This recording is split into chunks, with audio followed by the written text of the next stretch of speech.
Hi ಎಲ್ಲರಿಗೂ ನಮಸ್ಕಾರ. Welcome back to Charu Gowda YouTube channel. So ಎಷ್ಟೊಂದು ದಿವಸ ನಂತರ ನನ್ನ ಯೂಟ್ಯೂಬ್ ವಿಲಾಗ್ ಇದ್ದೀನಿ.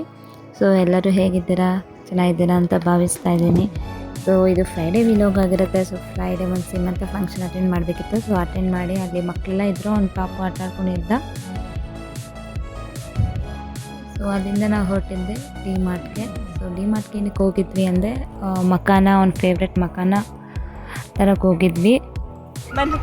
ಯಾಕೆ ಅಲ್ಲಿ ಹೋಗಿದ್ದು ಪರ್ಟಿಕ್ಯುಲರ್ಲಿ ಅಂದರೆ ಸ್ವಲ್ಪ ಅಲ್ಲಿ ಪ್ರೈಸ್ ಕಡಿಮೆ ಅಂತಾನೆ ಹೋಗಿದ್ದು. ಯಾಕಂದರೆ ಇಲ್ಲೆಲ್ಲ ಮಕಾನ ಪ್ರೈಸ್ ತುಂಬ ಜಾಸ್ತಿ ಇದೆ. ಸೊ ಆನ್ ದ ವೇ ಅಲ್ಲಿ ಇತ್ತಲ್ಲ ಅಂತ ಅಲ್ಲಿ ಹೋದ್ವಿ.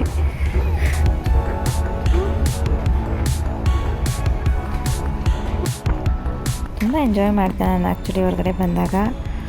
ಸೊ ಅದಕ್ಕೋಸ್ಕರನೇ ಅವನ್ನೆಲ್ಲರೂ ಹೊರಗಡೆ ಕರ್ಕೊಂಡು ಹೋಗ್ಬೇಕಂತ ನಮಗೂ ಅನಿಸುತ್ತೆ. ಅದಕ್ಕೆ ಎಲ್ಲ ಒಂದು ರೌಂಡ್ ಆಗಲಿ ಅಂತ ಹೋಗಿದ್ದು. ಈ ನಡುವೆ ಅಂತೂ ತುಂಬ ಮಾತು ಕಲ್ತಿರೋದ್ರಿಂದ ಅವ್ನ ಮಾತು ಕೇಳೋಕ್ಕೆ ತುಂಬ ಚೆಂದ ಅನಿಸುತ್ತೆ. ಸೊ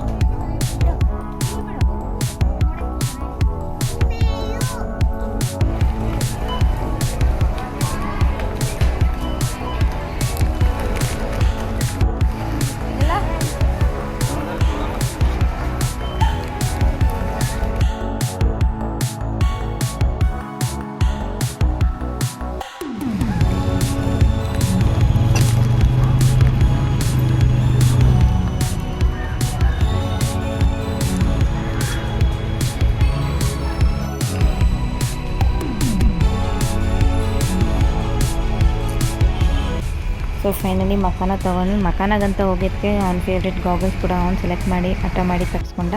ಆ ಗಾಗಲ್ಸ್ ಬಿಲ್ ಹಾಕ್ಸೋವ್ರಿಗೂ ಬಿಡಲಿಲ್ಲ. ಬಿಲ್ ಹಾಕ್ಸಿ ಒಂದೆರಡು ಫೋಟೋ ಒಂದೆರಡು ಪೋಸ್ ಕೊಟ್ಟು ಫೈನಲಿ ಪಾಪ್ಕಾರ್ನ್ ನೋಡ್ದ. ಪಾಪ್ಕಾರ್ನ್ ತೊಗೊಂಡು ಅಲ್ಲಿಂದ ಹೊರಟ್ವಿ. ಸೊ ನೆಕ್ಸ್ಟ್ ಎಲ್ಲಿಗೆ ಹೋದ್ವಿ ಅಂದರೆ ಜಯನಗರ ಪೋಪ್ಲೋಕ್ ಹೋದ್ವಿ. ಜಯನಗರ ಪೋಪ್ಲೋಕ್ ಯಾಕೆಂದರೆ ಯುಗಾದಿ ಹಬ್ಬದ ಶಾಪಿಂಗ್ ಅಂದರೆ ಪ್ರತಿ ವರ್ಷ ನಾವು ಯುಗಾದಿ ಹಬ್ಬಕ್ಕೆ ಹೊಸ ಬಟ್ಟೆ ತಗೋತಾರೆ ನಾವು ಮಮ್ಮಿಯವರು. ಸೊ ಈ ವರ್ಷವೂ ಕೂಡ ಹೋದ್ವಿ. ಸೊ ಅಲ್ಲಿ ಒಂದು ತುಂಬ ಹಠ ಮಾಡ್ತಿದ್ದ. ಬೆಲೂನ್ ಬೇಕು, ಬಬ್ಬಲ್ಸ್ ಬೇಕು, ಕಾರ್ ಬೇಕು, ಏನು ನೋಡಿದ್ರು ಬೇಕು ಅಂತ ಫುಲ್ ಹಠ ಮಾಡ್ತಿದ್ದ. ಈಗ ಮಕ್ಕಳು ಬೆಳೀತಾ ಹೆಂಗೆ ಹಠ ಮಾಡ್ತಾರೆ ಅನ್ನೋದು ಹೇಳ್ತಾರಲ್ಲ, ಹೀಗೆ ಸರಿ ಅಂತ ಫೈನಲಿ ಬಟ್ಟೆಗಳೆಲ್ಲ ತೊಗೊಂಡು ಹೋದ್ವಿ.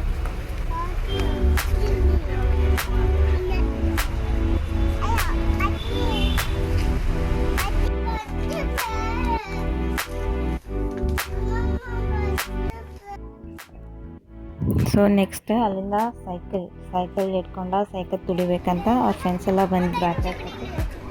ಸೊ ಅವ್ರ ಜೊತೆ ಸೈಕಲ್ ಇಟ್ಕೊಂಡು ಆಟ ಆಡ್ಕೊಂಡಿದ್ದ. ಸೊ ನಾವೇನು ಇರಲೇಬೇಕಂತ ಏನಿಲ್ಲ, ಮಕ್ಳ ಜೊತೆ ಆಟ ಆಡ್ಕೊಂಡಿರ್ತಾನೆ ಅವನು. ಸೊ ಫೈನಲಿ ಇದೊಂದು ಕಡಿಮೆ ಇತ್ತು ಅವನಿಗೆ ಅನಿಸುತ್ತೆ, ಅದಕ್ಕೆ ಇದನ್ನು ತಗ್ಸ್ಕೊಂಡ್ಬಿಟ್ಟ. ಅವನು ಏನಂತಹ ಅದೃಷ್ಟ ಮಾಡಿದ್ನೋ ಗೊತ್ತಿಲ್ಲ. ಯಾಕಂದರೆ ನಮಗಂತೂ ಇಂಥ ಎಲ್ಲ ಅದು ಸಿಕ್ಕಿಲ್ಲ, ಅವನಿಗಂತೂ ಸಿಕ್ಕಿಲ್ಲ. ನೆಕ್ಸ್ಟ್ ರಾತ್ರಿ ಮಲಗ್ಸಕ್ಕೆ ಮಾತ್ರ ಆಹಾರ ಸಾಹಸ. ಯಾಕಂದರೆ ಅವನು ಮಲ್ಕೋ ಅಂತ ಎಷ್ಟು ಮಲಗ್ಸೋಕೆ ಟ್ರೈ ಮಾಡಿದ್ರು ಮಲಗಲೇ ಇಲ್ಲ. ಯಾಕೋ ಒದೆ ಬೇಕಾ ಕೋಲ್ ತರಲ ಅಂದರೆ ನನಗೆ ಕೇಳ್ತಾನೆ, ನೀನು ಕೋಲ್ ತರಲ ಒದೆ ಬೇಕಾ ಅಂತ. ಆಮೇಲೆ ಅವ್ನು ಕೋಲ್ ತೊಗೊಬಂದು ಹೊಡಿತೀನಿ ಅಂತ ಹೊಡ್ದು ಅದು ಆಟ ಆಡ್ಕೊಂಡಿದ್ದ. ಫೈನಲಿ ಮಲಗಿದ್ದ.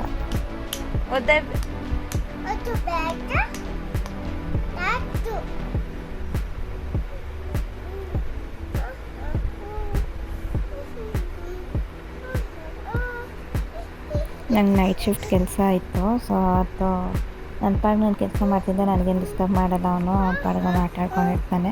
ಸೊ ಯಾವಾಗ ನಿದ್ದೆ ಬರುತ್ತೆ ಅವಾಗ ಮಲ್ಕೊಂಡ್ಬಿಡ್ತಾನೆ ಅವನು. ಇದಾಗಿತ್ತು ನನ್ನ Friday vlog. Thank you for watching. Please subscribe my channel.